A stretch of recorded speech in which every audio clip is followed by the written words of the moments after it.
as pressure mounts to address the nation's housing crisis, a political hot potato is back. So is the PM gearing up for a fight on Australia's most divisive tax break? Have you asked for modelling on the impacts of negative gearing? Will you rule out changes to negative gearing? Just to confirm, the government has asked Treasury for modelling? No, I didn't confirm that. But the Prime Minister didn't deny it either. Treasury, I'm sure, like other departments, do a range of proposals, policy, ideas. I want a public service that is full of ideas. Negative gearing. It's the tax concession for property investors that benefited more than 1 million Aussies last financial year, to the tune of around $2.7 billion in tax breaks, a figure likely to be higher this year due to rising interest rates. The claim that the government is secretly investigating a cap on the number of properties investors can negatively gear and scaling back capital gains tax exemptions. Will the Treasury be looking at negative gearing and capital gains tax? Treasury looks at all kinds of policy options all of the time. We've got a housing policy and that's not in it. Again, Treasury looks at all kinds of different policies. As I said, I think a couple of different ways now.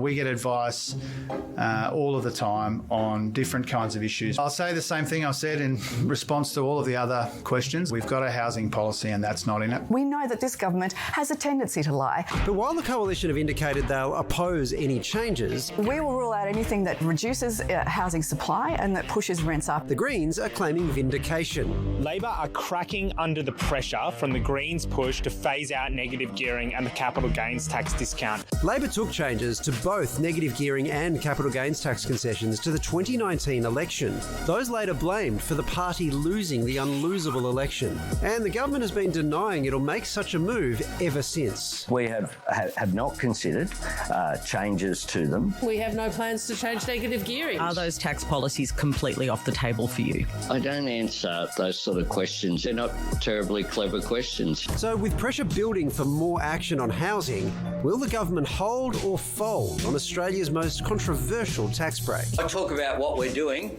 not what we're not doing. Economist Greg Jericho is from the Australia Institute. Greg, do you think reforms to negative gearing are a good move?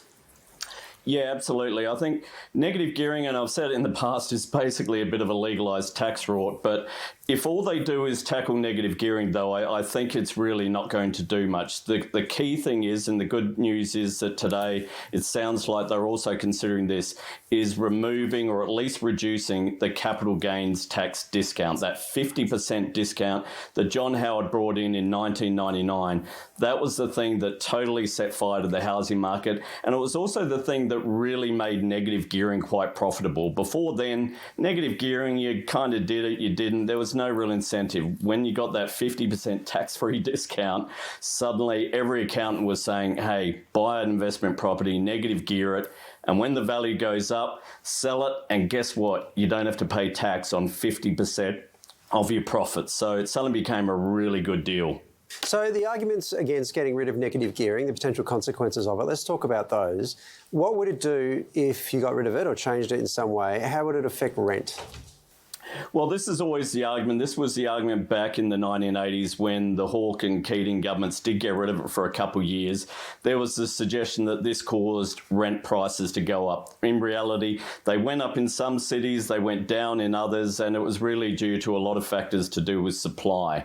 And also the thing about this is it's trying to take away the incentive that people have, or the advantage that people have who are investing, to be able to, in a sense, outbid first home buyers, outbid people who just want to live in that home because they're using it for a tax purpose that is actually means they can actually bid higher than you, and they can also use your equity and everything. So I'm not too actually worried about it reducing or increasing rental prices, but also, we need to think about who's benefiting from this, and we know about 70 to 80% of all of the benefit of the capital gains discount and negative gearing goes to the richest 10%. So there's a lot of reasons to do it.